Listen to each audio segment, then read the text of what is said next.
Hello दोस्तों, नमस्कार। आपका स्वागत है आपके अपने चैनल हिंदी हब ऑफिशियल में। तो आज हम शब्द शक्तियों के 30 वस्तुनिष्ठ प्रश्नों पे दोस्तों चर्चा करने वाले हैं। आशा है कि इस वीडियो के माध्यम से शब्द शक्तियों के स्पष्टीकरण में आपको बहुत ज़्यादा सहायता मिलने वाली है। तो चलिए शुरू करते हैं। बहुत सारे साथियों कमेंट आ रहे थे कि सर शब्द शक्तियों वाले टॉपिक को थोड़ा सा क्लियर कराएं। तो सबसे पहले दोस्तों सबसे महत्वपूर्ण ये होता है किसी भी टॉपिक से क्वेश्चनों को केवल करना।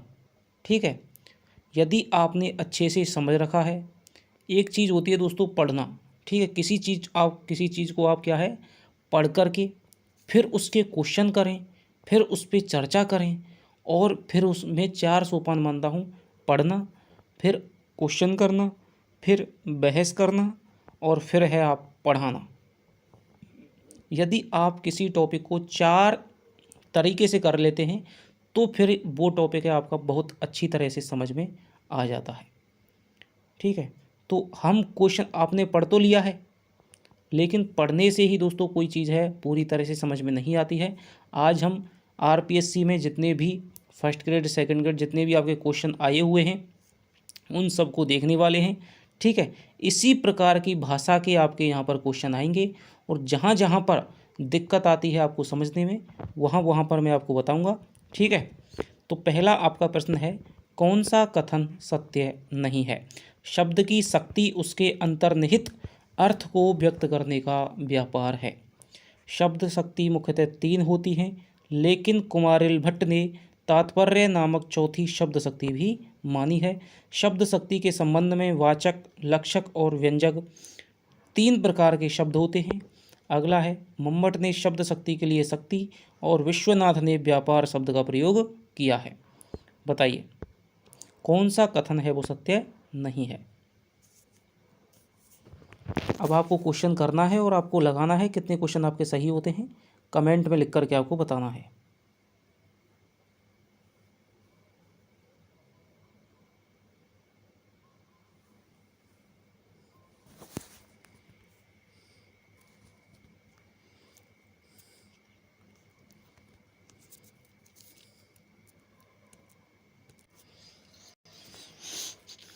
तो दोस्तों पहला है कथन, उसको देखते हैं। शब्द की शक्ति उसके अंतर्निहित अर्थ को व्यक्त करने का व्यापार है। शब्द शक्ति क्या है दोस्तों? प्रत्येक कोई शब्द होता है, ठीक है, या तो कोई सार्थक होता है, निरर्थक होता है। ठीक है, प्रत्येक शब्द का कोई ना कोई तो अर्थ होता है और ये अर्थ है उसमें किस स्तर तक भरा हुआ है। ठीक है, किस लेवल का अर्थ है, कितना अधिक शक्तिशाली है या फिर सामान्य सा अर्थ है। ठीक है, कल्पना का उसमें सहारा लेना पड़ता है या नहीं लेना पड़ता है। ठीक है, बुद्धि लगानी पड़ती है या नहीं लगानी पड़ती है, या फिर वो सीधे सीधे ही समझ में आ जाता है। तो किस प्रकार का अर्थ है? हर शब्द की क्या है अपने अंतर में क्या है एक शक्ति रहती है और उस शक्ति को जिसके माध्यम से काव्य में, साहित्य में, ठीक है, सामान्य बोलचाल में व्यक्त किया जाता है, उसे क्या है व्यक्त करने का जो तरीका है उसे ही दोस्तों क्या है शब्द शक्ति कहते हैं। तो शब्द की शक्ति उसके अंतर्निहित अर्थ को व्यक्त करने का व्यापार है। ये शब्द शक्ति की दोस्तों प्रोफेशनल परिभाषा है। ठीक है, तो इसको आप रट लीजिए। इसी प्रकार से आती है सीधा सा कथन के रूप में कि शब्द की शक्ति उसके अंतर्निहित अर्थ को व्यक्त करने का व्यापार है। शब्द शक्ति मुख्यतः 3 होती हैं, लेकिन कुमारिल भट्ट ने तात्पर्य नामक चौथी शब्द शक्ति भी मानी है। तो शब्द शक्ति 3 कौन कौन सी होती हैं? सबसे पहले होती है अभिधा, लक्षणा और व्यंजना। ठीक है, 3 शब्द शक्तियाँ मुख्यतः होती हैं, लेकिन एक आचार्य हुए हैं दोस्तों कुमारिल भट्ट, उन्होंने तात्पर्य नामक चौथी शब्द शक्ति भी मानी है। ठीक है, तो ये आपको याद रखना है कि किस आचार्य ने, कुमारिल भट्ट ने तात्पर्य नामक चौथी शब्द शक्ति मानी है। हालांकि आपका जो प्रश्न पत्र है वो आपका रीट का है, तो 3rd ग्रेड है, तो उसी के हिसाब से आपका क्या है शब्द शक्तियों वाला प्रश्न है वो आने वाला है। और पिछली भर्तियों में आए हुए प्रश्नों से ही दोस्तों मैं कह सकता हूँ निश्चित रूप से वहीं से आपका उठने वाला है। अब तक के जितने भी क्वेश्चन आ चुके हैं शब्द शक्ति के, उनसे ही आपका शब्द शक्ति का क्वेश्चन है वो आएगा। और आशा है, पूर्ण विश्वास है दोस्तों, इन्हीं क्वेश्चनों में से आपको पूरा का पूरा जो शब्दावली है, ठीक है, वो आपको मिल जाएगी। लगभग आपके 2 प्रश्न हैं वो शब्द शक्ति से आने वाले हैं। ठीक है, तो ये आपको याद रखना है।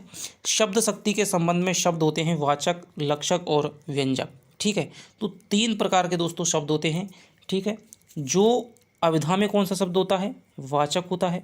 ठीक है, जो वाच्यार्थ का बोध कराए उसे वाचक शब्द कहते हैं। ठीक है, लक्ष्यार्थ का बोध कराए उसे लक्षक शब्द कहते हैं, और व्यंग्यार्थ का बोध कराए उसे व्यंजक शब्द कहते हैं। तो अभिधा में तो वाचक होता है, लक्षणा में लक्षक होता है, और व्यंजना में व्यंजक शब्द होता है। मम्मट ने शब्द शक्ति के लिए दोस्तों क्या है? व्यापार शब्द का, ये कथन यहाँ पर क्या है? गलत हो जाएगा, क्योंकि मम्मट ने शब्द शक्ति के लिए व्यापार शब्द का और विश्वनाथ ने शक्ति शब्द का प्रयोग किया है। यहाँ पर श है, यहाँ पर श है, तो इस प्रकार से आप लगा सकते हैं। और मम्मट ने दोस्तों क्या है? व्यापार शब्द का प्रयोग है वो किया है। तो ये आपका पहला प्रश्न था। तो आशा है कि इसमें से क्या है, आपकी 2-3 चीज़ें क्लियर हो गई होंगी कि शब्द की अंतर्निहित अर्थ को, कोई शब्द कितना विशाल है, गूढ़ है। ठीक है, किसी में बुद्धि लगानी पड़ती है, किसी में कल्पना भी करनी पड़ती है। ठीक है, किसी में बहुत सारी चीज़ों को उसमें क्या है? संयोजित भी करना पड़ता है, समन्वित करना पड़ता है। ठीक है, तो उसके और कोई ऐसा शब्द होता है, शब्द का अर्थ है दोस्तों वो क्या है? प्रसंग पर, वक्ता पर, श्रोता पर, ठीक है, आसपास की पृष्ठभूमि पर, बोलने के तरीके पर, ठीक है, उसी पर निर्भर करता है। मान लीजिए कोई सामान्य सा अर्थ है, ठीक है, लेकिन किसी विशेष परिस्थिति में बोला जा रहा है तो उसका क्या है? अलग ही क्या है? अर्थ निकलेगा।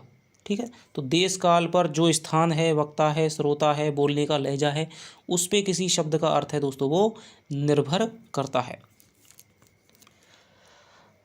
और 3 शब्द शक्तियाँ होती हैं, अभिधा, लक्षणा और व्यंजना। तीनों में क्या है? अभिधा में वाचक होता है, लक्षणा में लक्षक होता है, और व्यंजना में व्यंजक होता है। तो इन 3 शब्दों का विशेष रूप से ध्यान रखें, वाचक, लक्षक और व्यंजक। कुमारिल भट्ट ने चौथी शब्द शक्ति कौन सी मानी है? तात्पर्य। क्वेश्चन आ चुका है कि तात्पर्य नामक चौथी शब्द शक्ति की मानने वाले कौन से आचार्य हैं? तो कुमारिल भट्ट हो जाएंगे। ठीक है, मम्मट ने शब्द शक्ति के लिए व्यापार शब्द का और विश्वनाथ ने शक्ति शब्द का प्रयोग है वो किया है। तो ये आप यहाँ पर सही कर लें, यदि आपके नोट्स वगैरह लिख रहे हो वहाँ आप लिख सकते हैं। अब पहली शब्द शक्ति है दोस्तों आपकी अभिधा। अभिधा के बारे में असंगत कथन कौन सा है? तो सबसे पहले हो जाएगा दोस्तों, अभिधा वाच्यार्थ, संकेतितार्थ, मुख्यार्थ, शब्दकोशार्थ, प्रथमार्थ, अभिधेयार्थ और सरलार्थ का बोध कराती है। आगे है, मुख्य अर्थ का बोध कराने के कारण इसे प्रथमा, मुख्या या अग्रमा भी कहते हैं। अभिधा से रूढ़, यौगिक और योगरूढ़ 3 प्रकार के शब्दों की अभिव्यक्ति होती है। केशव ने अभिधा उत्तम काव्य कहकर अभिधा को विशेष महत्व दिया है। बताइए कौन सा कथन है असत्य है?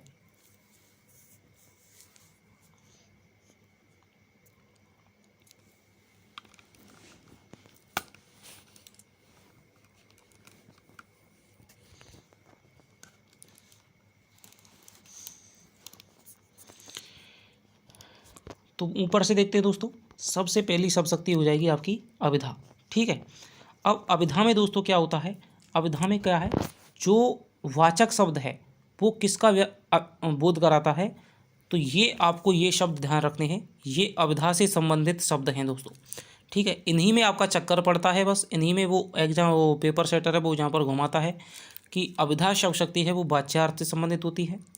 वाच्यार्थ कह लो, या उसे संकेतितार्थ कह लो, या उसे मुख्यार्थ कह लो, या उसे शब्दकोशार्थ कह लो, या उसे प्रथमार्थ कह लो, या उसे अवधेयार्थ कह लो, या फिर उसे सरलार्थ कह लो। यानी कि कोई भी शब्द है, ठीक है, उसका वाच्यार्थ क्या होगा? ठीक है, यानी कि सबसे पहला प्रथमार्थ है, यानी कि उसका सबसे पहला अर्थ। ठीक है, उसके द्वारा अवधेय अर्थ, उसके द्वारा संकेतित अर्थ, उसके द्वारा मुख्य अर्थ, उसके द्वारा सरल अर्थ। ठीक है, मान लीजिए मैं कहूँ कि पेड़, ठीक है, तो पेड़ को हर कोई व्यक्ति समझ सकता है, सामान्य व्यक्ति भी इसको समझ सकता है। सबसे सरल अर्थ है, सबसे प्रथम अर्थ है, अवधेय अर्थ है, संकेतित अर्थ है, यानी पेड़ है वो पेड़ के लिए क्या है? संकेतित हो रहा है, और शब्दकोश अर्थ है। तो पेड़ में, पेड़ की यदि आप जाएंगे शब्दकोश में तो मिलेगा कि भाई फूल पत्तियों का ऐसा ही क्या है? एक पेड़। तो सामान्य मनुष्यजन क्या है? बिना किसी बाधा के इसको समझ लेता है। ठीक है, तो वाच्यार्थ, संकेतितार्थ, मुख्यार्थ, शब्दकोशार्थ, प्रथमार्थ अवधेयार्थ और सरलार्थ, ये सभी आपके अविधा शब्द शक्ति से संबंधित हैं। आगे चलते हैं। तो ये आपको शब्द हैं वो विशेष रूप से याद रखने हैं, यहीं पर आपका चक्कर पड़ता है। अविधा के बारे में वाच्यार्थ, संकेतितार्थ, मुख्यार्थ, शब्दकोशार्थ, प्रथमार्थ, अवधेयार्थ, सरलार्थ का बोध कराती है। ठीक है, जहाँ पर इनमें से हो जाएगा वहाँ पर क्या है, अविधा शब्द शक्ति संबंधित है। मुख्य अर्थ का बोध कराने के कारण इसे प्रथमा, मुख्या या अग्रमा भी कहते हैं। अब मान लीजिए कोई है, जैसे मान लीजिए हरि है। ठीक है, अब हरि का दोस्तों सबसे जो पहला रूप है वो हो जाएगा दोस्तों क्या है, विष्णु हो जाएगा। फिर मान लीजिए बंदर भी मान लीजिए। ठीक है, तो प्रथम अर्थ तो इसका क्या है, हरि माने विष्णु होता है। तो मुख्य अर्थ का बोध कराने के कारण इसे प्रथमा, ठीक है, यानी कि शब्द शक्तियों में क्या है, ये प्रथम शब्द शक्ति है। मुख्या है, मुख्य शब्द शक्ति है क्योंकि मुख्यार्थ का बोध कराती है। अग्रमा, क्योंकि अग्रम का बोध कराती है। तो सबसे पहली है इसलिए इसे अग्रमा भी कहते हैं, प्रथमा भी कहते हैं और मुख्या शब्द शक्ति भी कहते हैं। आगे बात करते हैं अविधा से रूढ़, यौगिक, योग रूढ़। ठीक है, तो दोस्तों 3 प्रकार के शब्दों की यहाँ पर क्या है, पता चलता है। एक तो वे शब्द हैं जो क्या है सीधे ही उत्पन्न हुए हैं, जिनका व्याकरण में दोस्तों कोई भी क्या है निष्पत्ति नहीं पाई जाती है। ठीक है, वे शब्द क्या है सीधे ही क्या है भाषा में प्रयोग में आते रहे हैं, तो उन्हें कहते हैं रूढ़। जैसे कि आपका पेड़ है, कमल है। ठीक है, अब आप इनको तोड़ वगैरह नहीं, इनकी उत्पत्ति कैसे हुई है ये हमें नहीं पता चलता है। यौगिक शब्द हैं जो 2 शब्दों से मिलकर के बने हैं। ठीक है, और उनका अर्थ भी क्या है उनके मिलने से क्या है, जैसे विद्यालय है। ठीक है, विद्यालय है तो विद्या प्लस आलय से मिलकर के बना है, विद्या का घर, तो उससे संबंधित होता है यौगिक शब्द। योग रूढ़ होता है दोस्तों जो शब्द की मिलकर तो बने हैं लेकिन वो उसके अनेक अर्थों में क्या है, किसी एक अर्थ विशेष में क्या है रूढ़ हो गए हैं। जैसे कि मान लीजिए पीताम्बर है। ठीक है, तो पीत प्लस अंबर हो जाएगा दशानन है, तो 10 प्लस आनंद से ये क्या है यौगिक तो है, लेकिन 10 आनंद 10 मुख नहीं दोस्तों, ये रावण के लिए रूढ़ हो गया है। तो रूढ़, यौगिक और योग रूढ़। ठीक है, उत्पत्ति के आधार पे रूढ़, यौगिक और योग रूढ़ 3 प्रकार के शब्दों की अभिव्यक्ति इसके माध्यम से होती है। केशव ने अविधा उत्तम काव्य कहकर के अविधा को नहीं दोस्तों, देव ने कहा है। देव ने क्या कहा है अविधा को, अविधा उत्तम काव्य है, मध्य लक्षणाहीन, अधम व्यंजना रस बिरस, उलटी कहत नवीन। तो यहाँ पर देव ने दोस्तों क्या है अविधा शब्द शक्ति को बहुत ही क्या है महत्व दिया है, तो ये आपको याद रखना है। तो आपको 4-5 बातें याद, 4 बातें पता चली। सबसे पहले अविधा शब्द शक्ति है वो वाच्यार्थ का, संकेतितार्थ का, मुख्यार्थ का, शब्दकोशार्थ का, शब्दकोशीय जो अर्थ होता है उसका बोध कराती है, प्रथमार्थ का, अवधेयार्थ का, सरलार्थ का। एक ही बात है ये। ठीक है, वाच्यार्थ आपको सबसे मेन याद रखना है और इसे प्रथमा, मुख्या, अग्रमा भी कहते हैं। अविधा से रूढ़, यौगिक, योग रूढ़ 3 प्रकार के शब्दों की अभिव्यक्ति होती है। केशव ने नहीं दोस्तों क्या है, देव ने अविधा उत्तम काव्य है कहकर के अविधा को सबसे पहले रखा है। अविधा के विषय में असंगत कथन कौन सा है, भट्टनायक के अनुसार रसानुभूति कराने में अविधा शब्द शक्ति ही प्रधान है।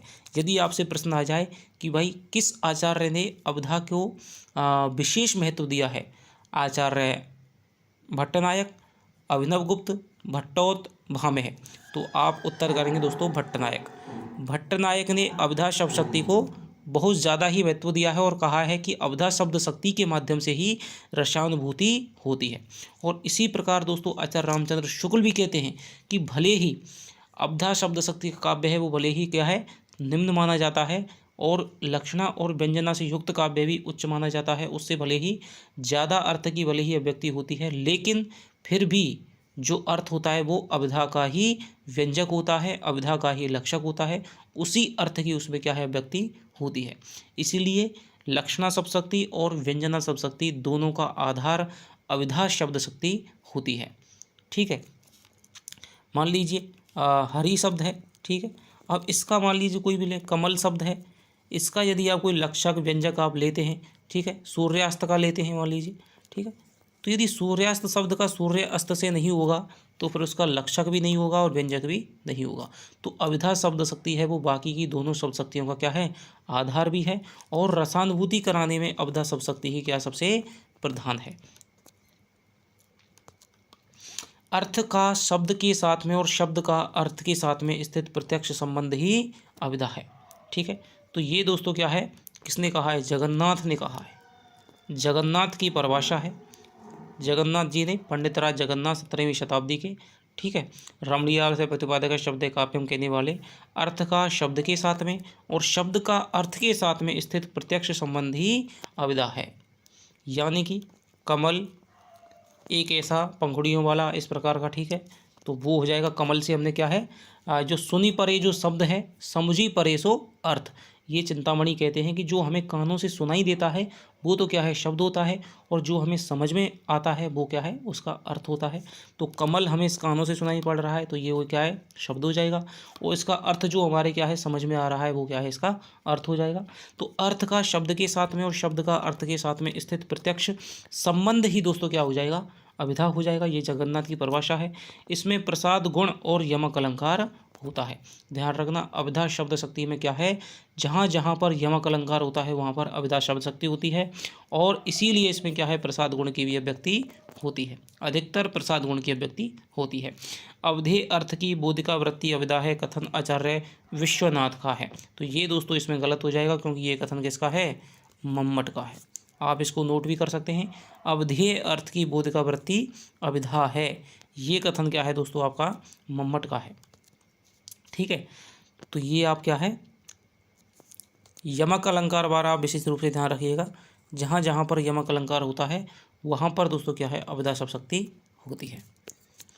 किस विकल्प में अविधा शब्द शक्ति है। हरि ने नारद को हरि रूप दिया, परम रम्य आराम यह जो राम ही सुख देत, तीन बेर खाती थी वे तीन बेर खाती है, कनक कनक ते सौ गुनी मादकता अधिकाय, काली घटा का घमंड घटा, सारंग ले सारंग उड़्यो सारंग पुग्यो आए, जे सारंग सारंग कहे मुक्को सारंग जाए। तो यहाँ पर दोस्तों ज़्यादातर है वो सभी अलंकार हैं वो यमक अलंकार के उदाहरण हैं। हरि ने नारद को हरि रूप दिया, तो यहाँ पर हरि शब्द है दोस्तों। ठीक है, इसको यदि हम शब्दकोश में हरि को देखते हैं तो वहाँ पर विष्णु मिलेगा। ठीक है, विष्णु मिलेगा, और हरि को देखते हैं तो यहाँ पर क्या है, बंदर भी मिलेगा। तो एक प्रकार से शब्दकोशार्थ को ही यहाँ पर क्या है, अव्यक्त ये कर रही है। यमक अलंकार आ गया। ठीक है, क्योंकि यमक अलंकार में शब्द भले ही कितने आ जाएं, लेकिन उनका दोस्तों क्या है, कोई ना कोई शब्दकोशीय अर्थ होता है। शब्दकोश से ही हमें पता चल जाएगा, हमें अपना दिमाग लगाने की आवश्यकता नहीं है। तो हरि ने नारद को हरि रूप यानी कि बानर रूप है वो दे दिया, तो यहाँ पर अविधा शब्द शक्ति हो गई। परम रम्य आराम यह जो राम ही सुख देत। अब यहाँ पर आराम जो शब्द है दोस्तों, आराम का यदि हम शब्दकोश में जाकर के देखें तो वहाँ पर आराम शब्द जो मिलेगा वो मिलेगा आपका बगीचा। आराम माने क्या होता है, बगीचा होते, कि परम रम्य यह बगीचा है जो राम को क्या है, सुख देता है। तीन बेर खाती थी वे तीन बेर खाती है, तो यहाँ पर तीन बेर यानी कि तीन बार खाती थी वे। ठीक है, भूषण का क्या है, ये प्रसिद्ध पंक्ति है। और तीन बेर खाती थी, अब ये क्या है, तीन केवल बेर खा करके गुजारा कर रही हैं। तो यहाँ पर एक बेर का हो जाएगा बार, और बेर का हो जाएगा यहाँ पर फल हो जाएगा। तो इसका भी क्या है, शब्द को अर्थ हो रहा है। कनक कनक ते सौगुनी, तो यहाँ पर एक कनक का अर्थ हो जाएगा, ये हो जाएगा धतूरा हो जाएगा, एक का हो जाएगा सोना हो जाएगा। काली घटा का घमंड घटा, तो यहाँ पर भी तो यमक अलंकार के जितने भी दोस्तों क्या है उदाहरण है, वहाँ पर क्या होती है, अविधा शब्द शक्ति होती है। सारंग ले सारंग उड़्यो सारंग पुग्यो आए, तो सारंग ले सारंग उड़्यो, ठीक है, कि सर्प को लेकर के, सारंग यानी कि क्या है, मोर है वो उड़ चला है, और सारंग पुग्यो आए, और रास्ते में क्या है, उड़ते उड़ते क्या है, ऊपर से क्या है, बादल आ गया है, बादल आ गया है। जे सारंग सारंग करे, यदि मोर है वो बादल बादल कहता है तो मुक्का से मुक्का सारंग यानी कि सर्प है वो क्या है, चला जाता है। ठीक है, तो यहाँ पर भी क्या है, यमक अलंकार की सुंदर अभिव्यक्ति हुई है, तो यहाँ पर भी क्या है, अविधा शब्द शक्ति हो जाएगी।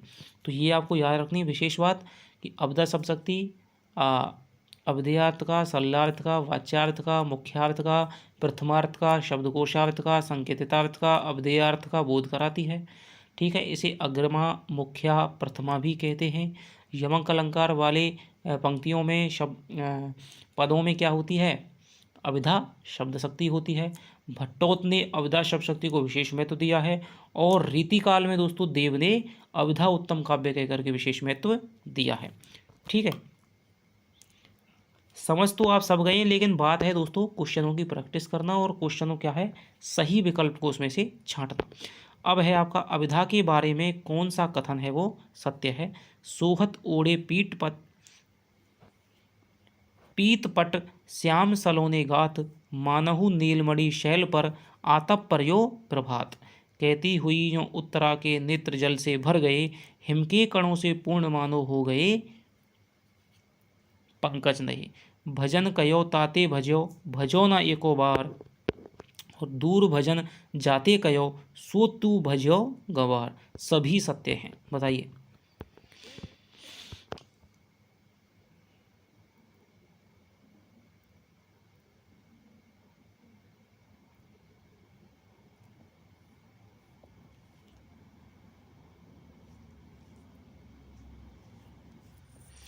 तो यहाँ पर दोस्तों अभिधा के बारे में एक और यमक अलंकार का तो आपने ध्यान रख लिया, लेकिन ये ऐसे कुछ उदाहरण हैं दोस्तों।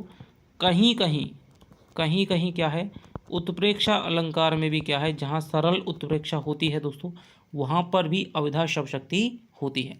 तो ये आप 2-3 उदाहरण आप याद रख लें कि सोहत ओढ़े पीत पट श्याम सलोने गात, कि जो श्याम है अपनी सलोने गात पर क्या है पीला वस्त्र पहने वो बहुत ही क्या है शोभायमान हो रहे हैं। मानो नीलमणि शैल पर, और ऐसा लग रहा है कि नीलमणि शैल पर आतप पर जो प्रभात, सूर्य का जो प्रभात है वो आकर के, सूर्य की जो किरणें हैं वो आकर के पड़ रही हैं। कहती हुई जो उत्तरा के नेत्र जल से भर गए, हिम के कणों से पूर्ण मानो हो गए पंकज नए। तो उत्तरा है, उसके नेत्रों में आंसू आने की जो संभावना है वो किससे दी गई है कि हिम के कणों से पूर्ण मानो हो गए पंकज नए, की जो पंकज यानी जो कमल हैं उन पर क्या है हिम यानी बर्फ़ की क्या है बूंदों से, बर्फ़ के कणों से, बर्फ़ के रेशों से क्या है वो पंकज हैं वो नए हो गए हैं। और भजन कयो ताते भजो, भजन कयो ताते भजो, कि मैंने क्या है तुझसे भजो ना एको बार, कि मैंने तुझसे क्या है भजन करने के लिए कहा था लेकिन तू उससे क्या है भागता रहा। भजो ना एको बार, तुमने उसे एक बार भी नहीं भजा। और दूर भजन जाते कयो, और मैंने दूर भागने के लिए जिससे कहा था सो तू भजो गवार, तूने उसे ही गंवार, तूने उसे ही बार बार क्या है भजा है। तो ये शायद इसमें तो आपका यमक अलंकार हो जाएगा, और ऊपर के दोनों जो उदाहरण उत्प्रेक्षा के हैं उनमें भी अभिधा शब्द शक्ति हो जाएगी।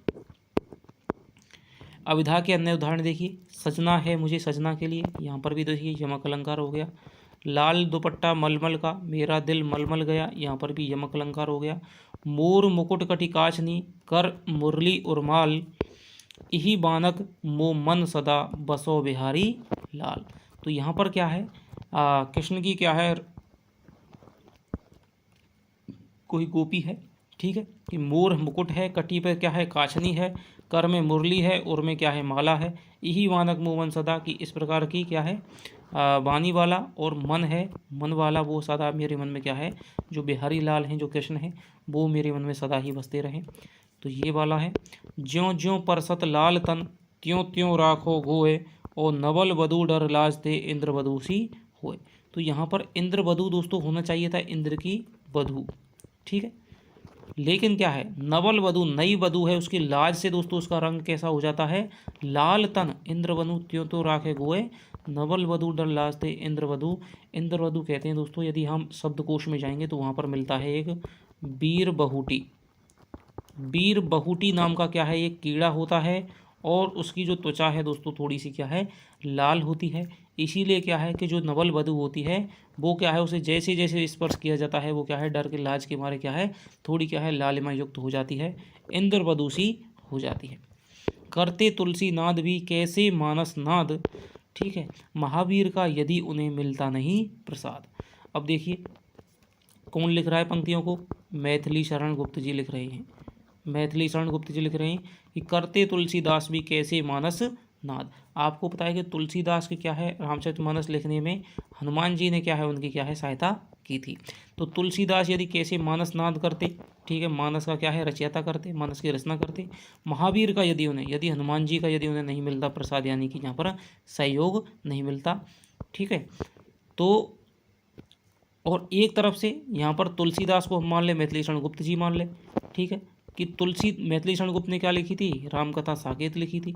तो साकेत को मैथिली शरण गुप्त भी कैसे लिख पाते यदि उन्हें महावीर प्रसाद महावीर तो यहाँ देखिए कितना बढ़िया इन्होंने लगाया है बिहारी की तरह। महावीर अपने गुरु का नाम ले लिया है। गुरु कौन थे? महावीर प्रसाद द्विवेदी। तो महावीर का यदि उन्हें मिलता नहीं प्रसाद, तो महावीर प्रसाद द्विवेदी की प्रेरणा से ही उन्होंने क्या है साकेत की रचना है वो की थी।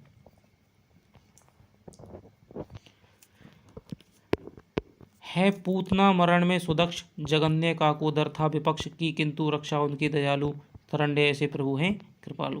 तो इस प्रकार के ये उदाहरण है दोस्तों कुछ, ये आपको ध्यान रखना है। इनमें क्या है अविद्या शब्द शक्ति हो जाएगी। लक्षणा के बारे में कौन सा कथन है वो सही नहीं है। किसी शब्द का मुख्य अर्थ बाधित होने पर उसका अन्य अर्थ ग्रहण किया जाता है।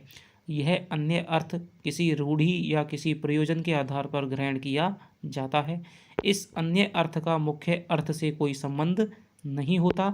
इसे लक्ष्यार्थ, अन्यार्थ, आरोपितार्थ का बोध होता है। बताइए कौन सा कथन है वो लक्षणा शब्द शक्ति के बारे में गलत है?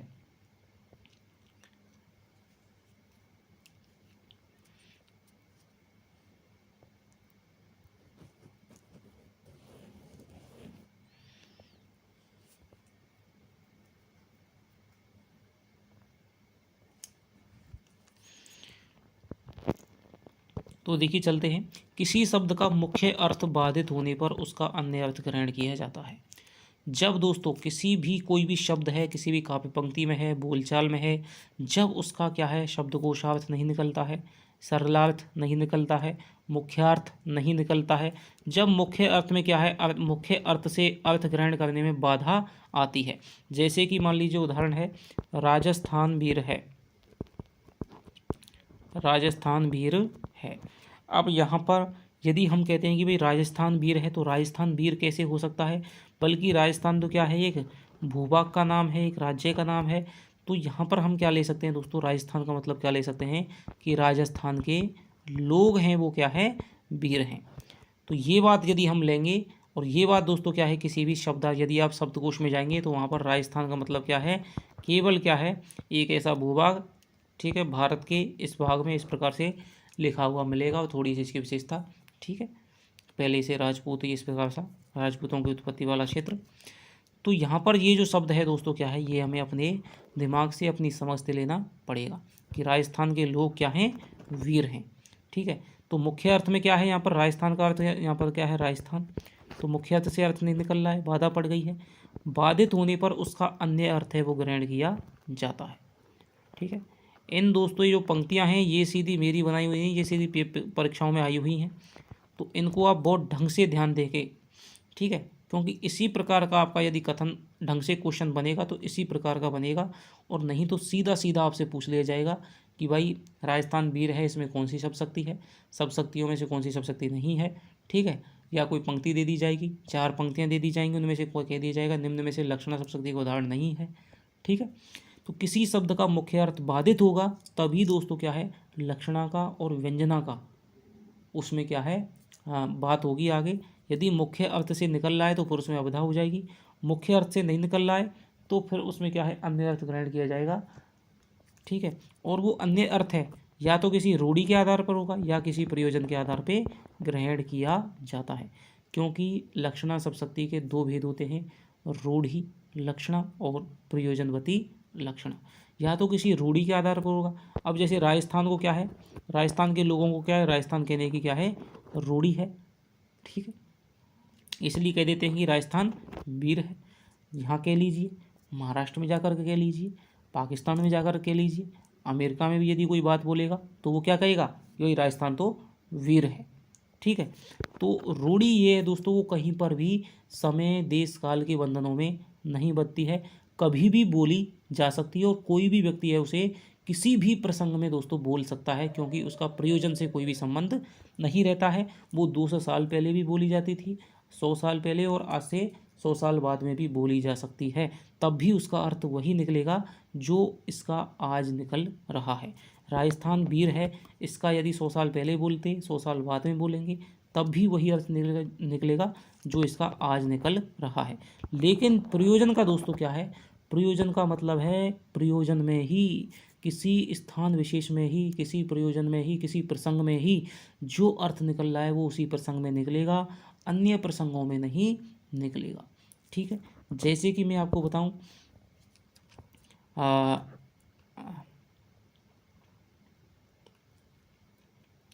भाले प्रवेश कर रहे हैं, भाले प्रवेश कर रहे हैं।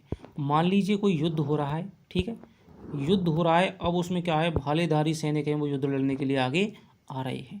तो क्या उसको देखने वाला क्या कह रहा है, कोई चारण कवि है मान लीजिए, वो कह रहा है कि भाई सावधान, अब भाले प्रवेश कर रहे हैं।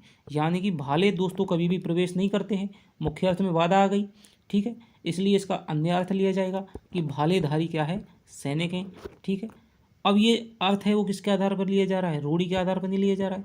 मान लीजिए कोई क्रिकेट का मैच देख रहा है और वहाँ पर इस वाक्य को बोल दे कि भाले प्रवेश कर रहे हैं, तो वहाँ पर क्या अर्थ लिया जाएगा, नहीं दोस्तों, वहाँ पर कोई भी इसका अर्थ नहीं सिद्ध होगा। इसीलिए युद्ध के समय पे यदि जो वाक्य बोला जा रहा है, जिस समय बोला जा रहा है, उसी समय जो कहा जा रहा है, जो देख रहा है, उसी समय पर ये अर्थ है वो सिद्धि हो रही है प्रयोजन के आधार पे कि भाले प्रवेश कर रहे हैं, यानी कि भालेधारी सैनिक है वो प्रवेश कर रहे हैं। इसका मतलब है कि प्रयोजन वाली घटना है दोस्तों उसी समय हो रही है जिस समय कहा जाता है। श्वेत है वो दौड़ रहा है, श्वेत दौड़ रहा है। मान लीजिए कोई घोड़े की दौड़ हो रही है, ठीक है, घोड़ों की दौड़ हो रही है और वहाँ पर लोग खड़े हुए हैं, दो व्यक्ति खड़े हुए हैं और वो कह रहा है कि भाई काले श्वेत हैं, कई घोड़े दौड़ रहे हैं। तो एक कह रहा है कि श्वेत दौड़ रहा है। अब घोड़ों की दौड़ हो रही है तो श्वेत का मतलब क्या है, श्वेत सफ़ेद घोड़ा। ठीक है, और आपके कुत्तों की दौड़ हो रही है मान लीजिए, तो सफ़ेद श्वेत का मतलब क्या है, सफ़ेद कुत्ता। जिसकी भी दोस्तों दौड़ हो रही है उसी का मतलब हो जाएगा श्वेत है। ठीक है, तो ये नहीं कह सकते भाई। ठीक है, तो इसका क्या है, अर्थ हो जाएगा अपने प्रयोजन के आधार पे, यानी कि जिस प्रकार की स्थिति है, जिस प्रकार का प्रसंग है, जैसी दशा दिखाई दे रही है, उसी के आधार पे कोई कथन बोला जाता है और उसके मुख्य अर्थ में बाधा आती है तथा अन्यार्थ ग्रहण किया जाता है, वहाँ पर प्रयोजनवती लक्षणा होती है। ठीक है, अन्य अर्थ दोस्तों जरूर ग्रहण किया जाएगा क्योंकि इसी अर्थ से यहाँ पर अर्थ नहीं निकल सकता। श्वेत कभी दौड़ नहीं सकता है, श्वेत तो क्या है, एक रंग होता है। यहाँ पर क्या है, या तो श्वेत घोड़ा दौड़ रहा है, या फिर श्वेत कुत्ता दौड़ रहा है, या फिर श्वेत कोई आदमी दौड़ रहा है। ठीक है, कोई ना कोई श्वेत है वो दौड़ रहा है। तो आशा है कि आपको रूढ़ि क्या है और प्रयोजन क्या है ये समझ में आ गई होगी। रूढ़ि दोस्तों कभी बदलती नहीं है, जबकि प्रयोजन है वो बदल सकता है। इस प्रयोजन के बाद दूसरी बात जगह पर लागू हो ज़रूरी नहीं है।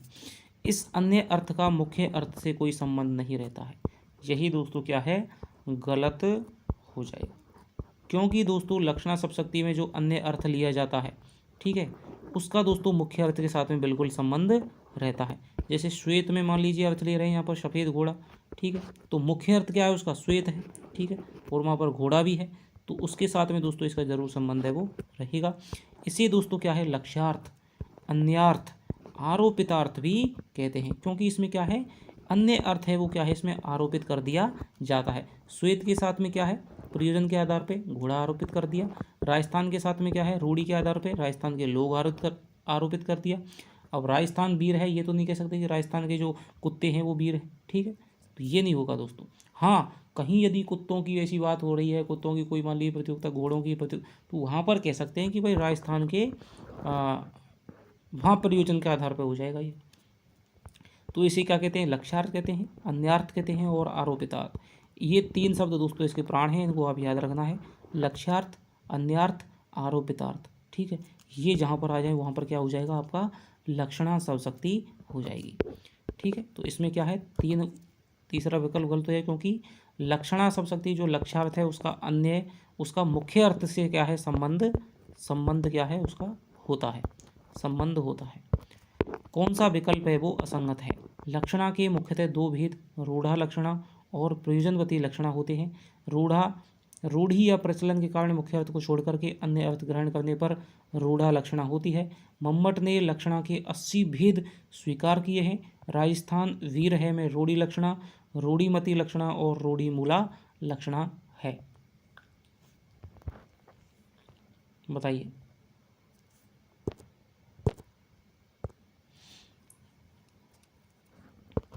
तो दोस्तों लक्षणा के दो भेद होते हैं। रूढ़ा लक्षणा मैंने आपको बताया था, प्रयोजनवती लक्षणा और पर्याप्त अंतर है दोस्तों, वो भी आपको मैंने समझा दिया है। रूढ़ी या प्रचलन के आधार पर मुख्य अर्थ को छोड़ करके अन्य अर्थ ग्रहण करने पर रूढ़ा लक्षण होती है, बिल्कुल सही है। मम्मट ने नहीं दोस्तों, विश्वनाथ ने क्या है यहाँ पर रूढ़ा लक्षणा के 16 भेद और जो प्रयोजनवती लक्षणा है उसके दोस्तों क्या है 64 भेद उसने स्वीकार किए हैं विश्वनाथ जी ने साहित्य दर्पण में। राजस्थान वीर है में रूढ़ी लक्षणा, और रूढ़ी लक्षणा को क्या कहा जाता है, रूढ़ीमती लक्षणा, और रूढ़ी मूला लक्षणा भी कहा जाता है। तो ये आपको याद रखना है। आगे चलते हैं। रूढ़ी लक्षणा का उदाहरण कौन सा नहीं है, बताइए। यह तैल शीतकाल में उपयोगी है, मुंह में ताला लगाओ, मोहन सितार बजाने में कुशल है, द्रग उर्जत टूटत कुटुम जुरत चतुर चितप्रीत, परति गांठ दुर्जन ही ये दई नई ये रीत।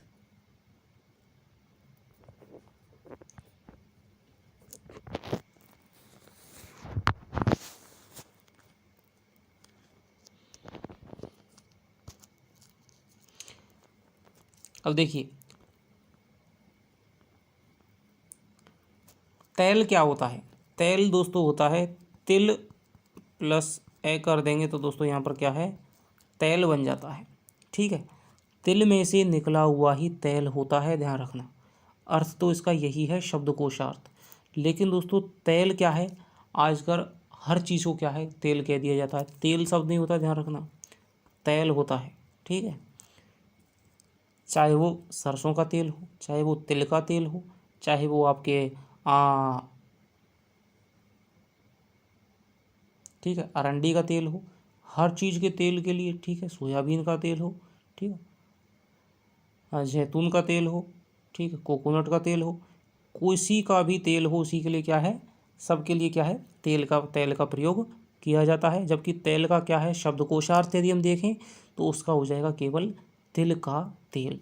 तो यहाँ पर दोस्तों मुख्य अर्थ के साथ में तो बात आ रही है, यहाँ पर तिल के तेल की बात नहीं की जा रही, बल्कि यहाँ पर शीतकाल में उपयोगी है, तो यहाँ पर क्या है सरसों के तेल की भी बात हो सकती है, ठीक है। तो यह तेल शीतकाल में उपयोगी है।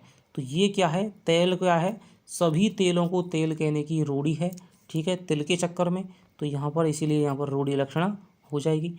मुंह में ताला लगाओ, ठीक है, तो यहाँ पर क्या है मुंह चुप करने के लिए ताला कहने की क्या है, मुंह में ताला लगा लो, ये कहने की क्या है रूढ़ी है, यहाँ पर भी हो जाएगा। मोहन सितार बजाने में कुशल है, और द्रग उर्जत टूटत कुटुम झुरत चतुर चितप्रीत, और परत ही गांठ दुर्जन ही है दई नई है रीत। तो ये दोस्तों बहुत ही अच्छा क्या है दोहा है रूढ़ी लक्षणा का। तो चारों ही में दोस्तों क्या है यहाँ पर क्या है रूढ़ी लक्षणा हो जाएगी। रूढ़ी लक्षणा के दोस्तों एक अन्य उदाहरण है, भाग जग्यो उमगो और आली, उदय भयो है अनुराग हमारा, ठीक है, ये उदाहरण हो जाएगा। आगे है महाराष्ट्र आपका सासी है, राजस्थान वीर है, पंजाब शेर है, मोहन हमेशा चौकन्ना रहता है। अब देखिए चौकन्ना है, चौकन्ना का मतलब होता है चार कान वाला, लेकिन यहाँ पर क्या है चौकन्ना हमेशा क्या है सावधान रहने के अर्थ में क्या है रूढ़ हो गया है, ठीक है। बड़े हरिश्चंद्र बनते हो, पुलिस को देख करके चोर 9-2-11 हो गया। तो जहाँ पर लोकोक्ति, जहाँ पर मुहावरे का प्रयोग हो रहा है वहाँ पर क्या है रूढ़ी लक्षणा हो जाएगी। वह हवा से बातें कर रहा है, उसने मेरी नाक कटवा दी, ठीक है। तो ये उदाहरणों को आप 2-3 बार जरूर, और इस वीडियो को परीक्षा से पहले 2-3 बार जरूर आप देख के जाएं। आपको यहीं से मैं कह रहा हूँ आपको यहीं से क्वेश्चन सीधे सीधे मिल जाएगा। बाजार में लाठियाँ चल गईं, अब लड़ाई होने के चक्कर में क्या है लाठियाँ चलना क्या है, कोई कह रहा है लाठियाँ चल गईं तो उसका मतलब है लड़ाई होने के लिए वो क्या है ये शब्द है रूढ़ हो गया है। जिसे चूम हंसती है दुनिया उसे देख में रोती हूँ, तो दुनिया वाले लोग जनता को क्या है दुनिया कहने का क्या है ये रूढ़ी चल गई है। आइए गांधी जी, जो भी अहिंसावादी होता है उसे क्या है गांधी जी कहने की क्या है एक रूढ़ी सी चल गई है, ठीक है। तो ये आप उदाहरणों को दोस्तों क्या है बार बार मैं ज़्यादा इस पर चर्चा नहीं कर रहा हूँ, इन उदाहरणों को आप क्या है रट लीजिए, ठीक है, और आप समझ तो गई हैं। जहाँ पर क्या है आपका जो उपभेद हैं उनके आपको उदाहरण कभी नहीं दिए जाएंगे, सीधे आपको इतने ही उदाहरण दिए जाएंगे, शब्द शक्ति, अभिधा, लक्षणा और आपकी व्यंजना। ठीक है, कौन सी में अभिधा है, कौन सी में लक्षणा है, ठीक, कौन सी में नहीं है, इस प्रकार के आपको पूछे जाएंगे और इन्हीं उदाहरणों में से आपको मिल जाएगा। रूढ़ा लक्षणा को दोस्तों क्या है, अभिधा पुच्छा भूता भी कहा जाता है। ठीक है, अभिधा पुच्छा भूता भी कहा जाता है रूढ़ा लक्षणा को। निरूढ़ा लक्षणा इसे मम्मट ने कहा है तथा निर्व्यंग्या लक्षणा भी कहा है। निर्व्यंग्या लक्षणा क्यों कहा है, क्योंकि कोई भी मान लीजिए रूढ़ा लक्षणा में दोस्तों क्या है, लक्षणा तो होती है, लक्षणा तो होती है लेकिन उसमें क्या है, व्यंग्य नहीं होता है, उसमें व्यंग नहीं होता है, क्योंकि कह दी कि मान ली राजस्थान वीर है तो इसे सामान्य व्यक्ति भी समझ सकता है, इसमें कोई ज़्यादा व्यंग नहीं है। हालांकि मुख्य अर्थ में बाधा जरूर आ रही है लेकिन बहुत ही सीधे सरल तरीके से इसको क्या है, लक्षणा को समझा जा सकता है, इसीलिए इसके आगे भेद नहीं किए गए थे। हालांकि विश्वनाथ जी ने रूढ़ी के 16, प्रयोजनवती के 14 भेद हैं वो 64 भेद हैं वो कर दिए गए थे, इसीलिए प्रयोजनवती के ही आगे भेद हैं वो चलाए जाते हैं, गौड़ी लक्षणा और आपके शुद्धा लक्षणा। ठीक है, तो ये प्रयोजनवती के आगे भेद चलते हैं। लक्षणा हो जाएगी, सबसे पहले हो जाएगी लक्षणा, लक्षणा के दोस्तों 2 भेद हो जाएंगे। ठीक है, रूढ़ी लक्षणा और ये हो जाएगा आपका प्रयोजनवती लक्षणा। अब रूढ़ी लक्षणा है दोस्तों, ये क्या है, निर्व्यंग्या होती है, यानी कि इसमें व्यंग की अभाव होता है, इसीलिए इसके क्या है, आगे भेद नहीं किए गए हैं, क्योंकि इसमें कोई आगे भेद का कोई आधार ही नहीं है, आसानी से समझ में आ जाती है, इसलिए इसमें कोई भी ज़्यादा चक्कर नहीं है, तो ये रूढ़ी यहीं पर रह जाती है। ठीक है, और प्रयोजनवती के आगे 2 भेद हो जाते हैं, गौड़ी लक्षणा और यहाँ पर हो जाएगा आपके शुद्धा लक्षणा। ठीक है, फिर गौड़ी लक्षणा के आपके क्या है, 2 भेद हो जाते हैं, गौड़ी, गौड़ी के हो जाएंगे दोस्तों आपके 2 हो जाएंगे, सारोपा। ठीक है, इतना आपको जाना नहीं है, सारोपा साध्यावसाना। ठीक है, साध्यावसाना हो गई, इधर हो जाएंगे आपके शुद्धा, शुद्धा के हो जाएंगे दोस्तों 2 हो जाएंगे, एक आपकी हो जाएगी उपादान लक्षणा। ठीक है, एक उपादान लक्षणा, एक हो जाएगी आपके लक्षण लक्षणा, इनके भी फिर 2 हो जाएंगे, सारोपा और साध्यावसाना, इसी प्रकार सारोपा और साध्यावसाना। तो ये आपको जो सारणी है वो आपको ध्यान रखनी है। पहले 3 सब शक्तियाँ, अभिधा, लक्षणा, व्यंजना। ठीक है, अभिधा,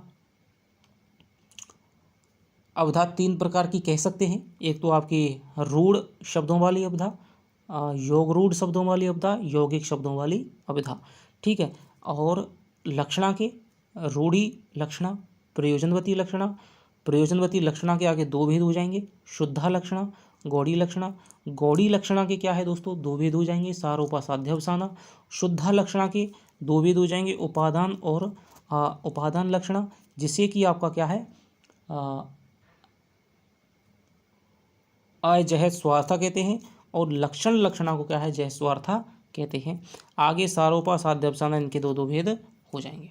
ठीक है, हालांकि विश्वनाथ जी ने तो आगे और भेद किए हैं, 64 भेद इन्होंने क्या है इसके स्वीकार किए हैं। ठीक है, मुहावरे व लोकोक्ति का प्रयोग होने पर रूढ़ी लक्षणा होती है, ये आपको याद रखना है। कौन सा कथन है वो असंगत है, प्रयोजनवती लक्षणा के 2 भेद, गौड़ी लक्षणा और आपके शुद्धा लक्षणा माने जाते हैं, बिल्कुल सही है। इसमें प्रयोजन से ही अन्य अर्थ को निश्चित किया जाता है, भाई प्रयोजनवती लक्षणा है, ठीक है, तो इसमें प्रयोजन के आधार पर ही क्या है, अन्य अर्थ को निश्चित किया जाएगा, बिल्कुल बात सही है। उपमा और रूपक जैसे सादृश्य अलंकारों में गौड़ी लक्षणा होती है। ठीक है, जो हमने भेद बताए थे किसके, प्रयोजनवती लक्षणा के, गौड़ी लक्षणा और शुद्धा लक्षणा। तो जहाँ पर दोस्तों उपमा अलंकार आ जाए, ठीक है, रूपक अलंकार आ जाए, वहाँ पर कौन सी लक्षणा होगी, गौड़ी लक्षणा होगी। गौड़ी लक्षणा यदि विकल्प में नहीं है तो वहाँ पर कौन सी लक्षणा होगी, तो वहाँ पर होगी प्रयोजनवती लक्षणा। ठीक है, आप तो यदि लक्षणा सब शक्ति का उदाहरण है, ठीक है, तो उसमें ये देख लो कि भाई इसमें विकल्प में क्या है। मान लीजिए कोई उदाहरण यहाँ पर पूछा, ठीक है, तो उसमें क्या है, पहले तो देखिए शब्द शक्ति अभिधा है कि नहीं है, अभिधा उसमें नहीं है। फिर देखिए लक्षणा है कि नहीं है, ठीक है, लक्षणा है, ठीक है। फिर उसमें देखनी है कि लक्षणा में से अब रूढ़ी लक्षणा यदि विकल्प में दे रखा है तो रूढ़ी लक्षणा दे रखा है, और मान लीजिए उसमें प्रयोजनवती लक्षण देख रहा है। अब उसमें देखिए रूढ़ी लक्षणा है कि नहीं, कि रूढ़ी लक्षणा नहीं है, ठीक है। अब उसमें प्रयोजनवती लक्षण दे रखा है तो ठीक है, प्रयोजनवती लक्षण है। अब यदि और उसके उपभेद दे रखे हैं, प्रयोजनवती में गौड़ी लक्षण दे रखा है, शुद्ध लक्षण दे रहा है। अब यदि उपमा अलंकार है, रूपक अलंकार है, तो उसमें गौड़ी लक्षण आ जाएगा, ठीक है। यदि उपमा रूपक नहीं है, ठीक है, ये दोस्तों क्या है, इन्हें सादृश्य मूलक अलंकार कहते हैं। यानी कि अन्यार्थ ग्रहण तो किया जाता है, लेकिन वो किसी गुण में, रूप में, मैं कह दूं कि भाई वह ऊंट है, ठीक है। किसी आदमी को देखकर कहता हूँ मोहन तो ऊंट है, ठीक है। अब भाई ऊंट तो मोहन हो नहीं सकता है, ठीक है। ऊंट है वो मोहन हो नहीं सकता है। तो मोहन की क्या है, लंबाई है ज़्यादा, तो इसमें क्या है, लक्षणा हो गई। फिर इसमें क्या है, रूढ़ी है नहीं है, ठीक है, क्योंकि मोहन की लंबाई को देख करके क्या है, ऊंट कहा जा रहा है, तो इसमें क्या है, प्रयोजन छिपा हुआ है। तो लंबाई को देख करके ऊंट कहा जा रहा है, तो इसमें प्रयोजनवती लक्षणा हो गई। अब प्रयोजनवती लक्षणा के दो भेद होते हैं, गौड़ी लक्षणा और शुद्धा लक्षणा। तो इसमें देखते हैं कि मोहन तो ऊंट है, तो यहाँ पर क्या है, सादृश्य संबंध, मोहन की लंबाई भी क्या है, लंबी है, और ऊंट की भी क्या है, लंबाई होती है। तो यहाँ पर क्या है, दोनों में समानता हो गई, ठीक है। इसीलिए यहाँ पर सादृश्य संबंध क्या है, यहाँ पर हो जाएगी आपके शुद्ध गौड़ी लक्षणा हो जाएगी। जहाँ पर उपमा रूपक हो जाए वहाँ सीधे ही क्या है, आप गौड़ी लक्षणा कर सकते हैं। मुख चंद्र है, अब क्या है, मुख यहाँ क्या है, चंद्रमा के समान है, तो उपमा अलंकार आ गया। यहाँ पर क्या हो जाएगी दोस्तों, गौड़ी लक्षणा हो जाएगी, ठीक है। आशा है कि आप समझ पा रहे होंगे। गौड़ी लक्षणा के उदाहरण बहुत ही दोस्तों क्या है, अच्छा उदाहरण है। नारी कुमुदनी अवध सर, रघुवर विरह दिनेश, अस्त वही प्रमुदित वही निरखी राम राकेश, ठीक है। अस्त वही प्रमुदित वही निरखी राख। नारी कुमुदनी, ये नारी हैं दोस्तों, अवध की नारियों का वर्णन किया, नारी कुमुदनी के समान है। अवध अयोध्या है वो सरोवर के समान है। रघुवर विरह दिनेश, और रघुवर यानी कि राम जी का जो विरह है वो क्या है, दिनेश यानी सूर्य के समान है। अस्त भये यानी सूर्य जी अब अस्त हो गए हैं, विरह है दोस्तों क्या है, वो अब क्या है, छूट गया है। प्रमुदित वही, और जो सारी कुमुदनियाँ हैं, नारी रूपी जो कुमुदनियाँ हैं वो क्या है, प्रमुदित यानी खिल गई हैं, अर्थात प्रसन्न हो गई हैं। निरखी राम राकेश, यानी कि राम रूपी चंद्रमा को देख करके क्या है, वो प्रसन्न हो गई हैं। तो यहाँ पर क्या है, रूपक अलंकार है, तो इसमें कौन सी हो जाएगी दोस्तों, गौड़ी लक्षणा हो जाएगी। बीती विभावरी जागरी, अंबर रूपी पनघट में तारा रूपी घड़ों को उषा रूपी नागरी डुबो रही, तो यहाँ पर क्या हो जाएगी, गौड़ी लक्षणा हो जाएगी, रूपक अलंकार आ गया। और सब आपके उदित उदयगिरी मंच पर रघुवर बाल पतंग विकसय संत सरोज सब हर्षय लोचन भ्रंग, तो यहाँ पर भी क्या है, यहाँ पर भी क्या है, रूपक अलंकार की योजना है, ठीक है। तो यहाँ पर क्या हो जाएगा आपका, गौड़ी लक्षणा हो जाएगी। हालांकि आपसे गौड़ी लक्षणा, शुद्धा लक्षणा ये इस प्रकार नहीं पूछा जाएगा, आपसे इतना ही पूछा जा सकता है अधिकतर रूढ़ी और प्रयोजनवती तक जा करके, ठीक है। अविधा लक्षणा व्यंजना में आपको अंतर पता होना चाहिए, और लक्षणा में आपको रूढ़ी लक्षणा क्या है, प्रयोजनवती लक्षणा क्या है, ये आपको पता होना चाहिए। रूढ़ी लक्षणा है जो रूढ़ी के आधार पर लिया जाता है, प्रयोजनवती का और रूढ़ी का मैंने आपको अच्छे से अंतर है वो बता दिया है। आगे चलते हैं, इनमें से कौन सा कथन है वो सही नहीं है। अविधा शक्ति द्वारा केवल रूढ़ शब्दों का अर्थबोध होता है, मुख्यार्थ के बाधित होने पर ही लक्षणा कार्य करती है। व्यंजना शब्द शक्ति के मूल में छिपे हुए अकथित अर्थ को द्योतित करती है। व्यंजना शक्ति केवल शब्द पर ही नहीं अर्थ पर भी आधारित होती है। बताइए, इस प्रकार के दोस्तों आपके टॉप से टॉप क्वेश्चन है वो इस प्रकार का आपका बन सकता है। यदि आप इन पंक्तियों को समझ गए तो फिर आपको पूरा ही है वो शब्द शक्ति समझ में आ जाएगी। और शब्द शक्ति दोस्तों ऐसा टॉपिक है, यदि एक बार ढंग से समझ में आ जाता है तो फिर कभी भी क्या है, इसमें क्वेश्चन गलत होने का कोई भी चांस नहीं रहता है।